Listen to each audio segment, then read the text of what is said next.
A common issue with the Blue Yetis is a loose USB connection. This one's 9 years old. I'm going to teach you how to fix it under 1 minute.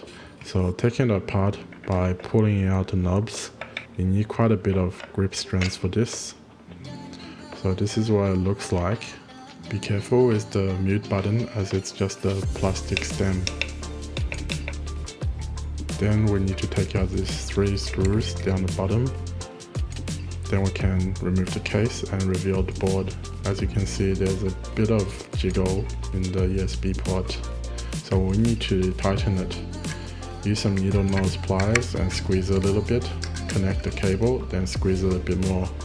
So putting back the case. Oops, I made a mistake here and lost the plastic stem. Don't do this. Put the stem onto the button first, then connect it. It's much easier. Now reattach all the buttons and we're finished.